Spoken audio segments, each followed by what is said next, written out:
Today we're checking out viral psychiatry TikToks. When starting an antidepressant, you need to be careful. Here's why. This is what most people think it looks like when you start an antidepressant. Full of blue, right? But it doesn't. It looks like this. Full of nothing. That creates an issue because when you start your antidepressant, the first thing that's going to happen is you're going to be able to start feeling feelings again because it's not empty. And you might add in some of the red feelings, and you might add some purple feelings, some of the blue feelings. Yeah. See, now when you first start feeling feelings after you haven't felt them in a while, that's going to give you pause to make mistakes, to have problems, to new intricacies, right? So this is why it's important that you have a therapist, you have people you talk to, you have people around you that you're working with more than just the antidepressant.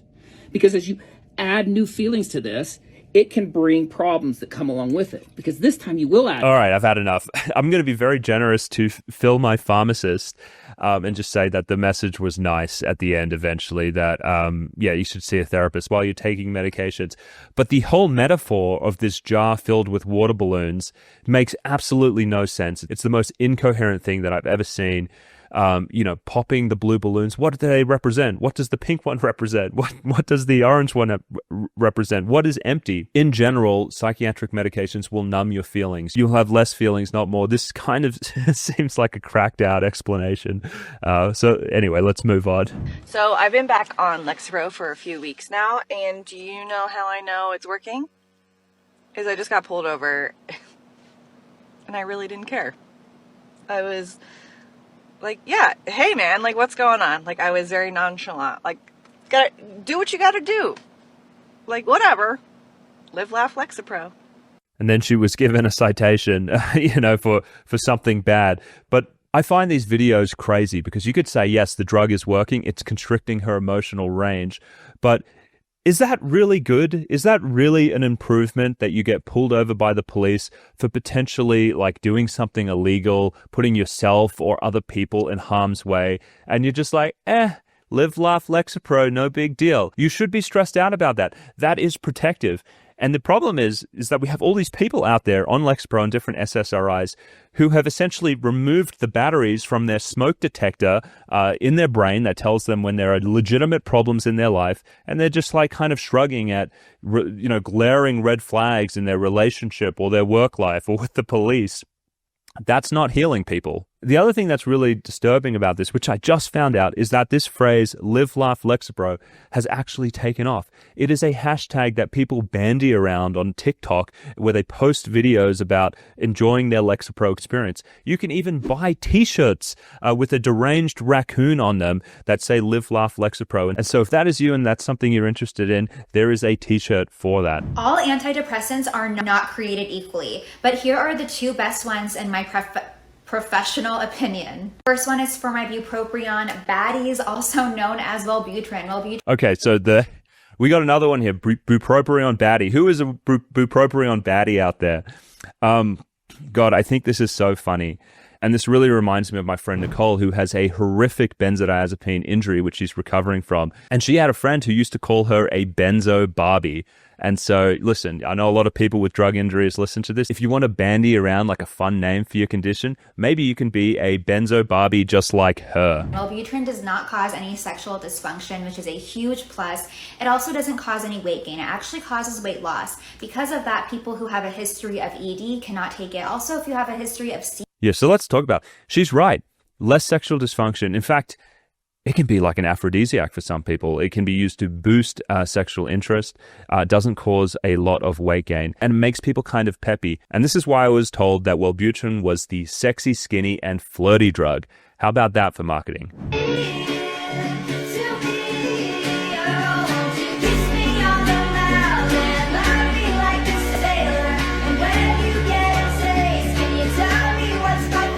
So I love this TikTok because everything he said is absolutely true.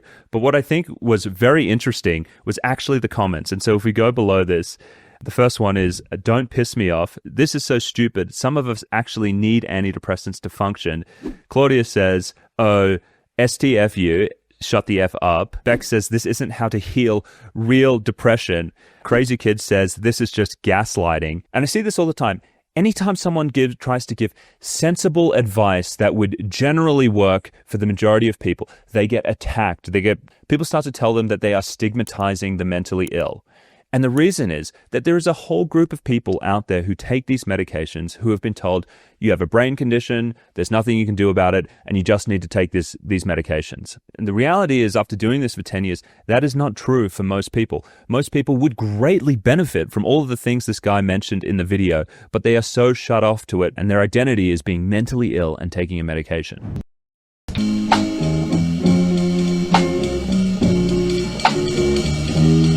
Okay, so this is essentially a pharma ad. Let's break it down. The top part says, this is a reminder that needing your antidepressant is nothing to be ashamed of. It is nothing to be ashamed of. You shouldn't feel ashamed to take a medication if you really need it. There's not a problem with that. The part below it is the disturbing bit where it says, they help regulate brain chemistry like how diabetes medications regulate blood sugar. And let me tell you why that is the worst analogy ever. When someone has diabetes, you can measure problems with insulin. And when you give insulin, you actually correct those. That's not how psychiatric medications work. We've never found any kind of chemical imbalance in the brain that the drugs actually work on.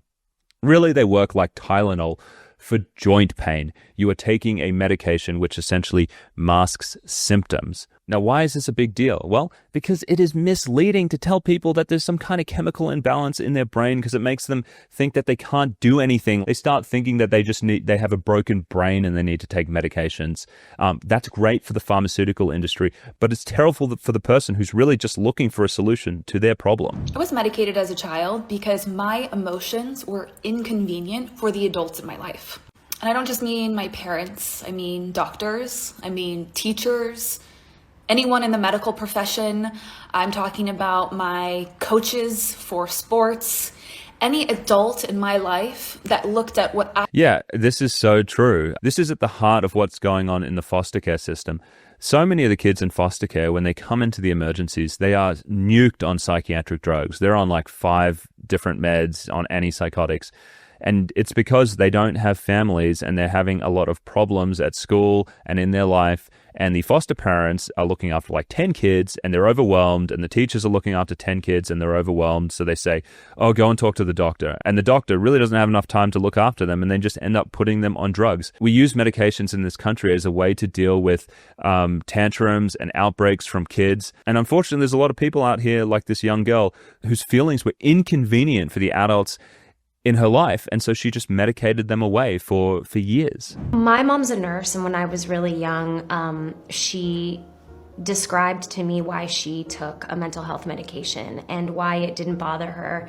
She said, well, just compare it. You would never deny a diabetic their insulin, and it's different for everyone. I have been on a medication for my anxiety and depression prescribed by my doctor for a while now, and it has helped me immensely.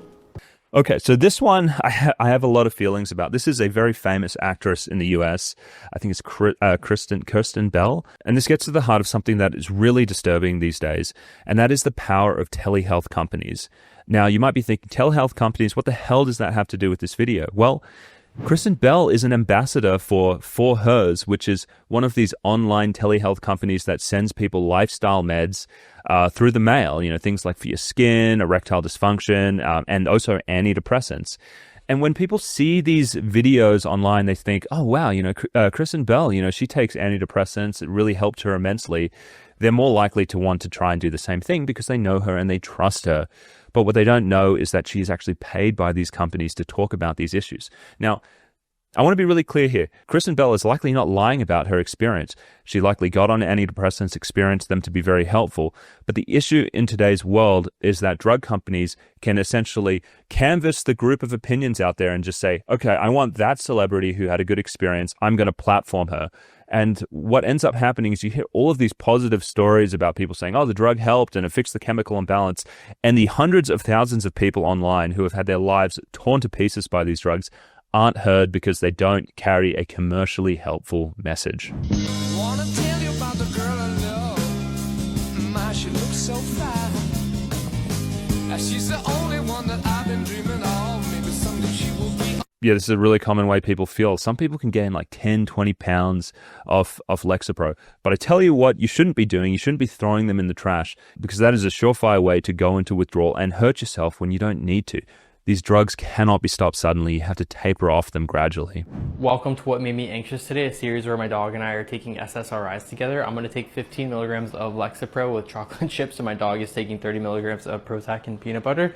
This might be TMI, so let me know. But the thing that made me anxious today was I was at home in the afternoon, and we had a plumber who was supposed to come to fix a faucet in our bathroom. And he showed up. First off, he showed up, rang the doorbell. Cammie went crazy. She does not like it when the doorbell rang, so that made me anxious. And then he said it was going to be 20 or 30 minutes, and I had therapy in like an hour and a half. But he had to like run out, get a new part. He was running behind schedule.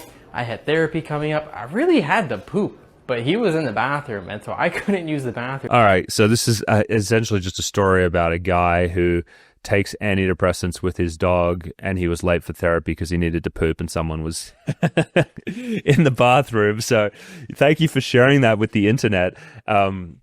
What I want to say about this is I think it's really sad that we put so many of these dogs on antidepressants. There was a big problem during the COVID pandemic. Lots of people got lonely, and so they went out to get dogs because they were at home. And lo and behold, when people had to go back to the office, the dogs started freaking out and they started barking and having problems, and neighbors were complaining. And so there's been a huge increase in the amount of dogs who are put on Prozac now.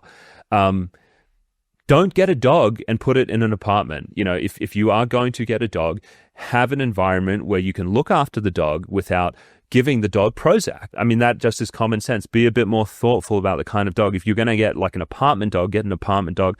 Don't get a very active one that's going to freak out by being inside. If you like me reacting to the insanity on social media, be sure to check out this next video.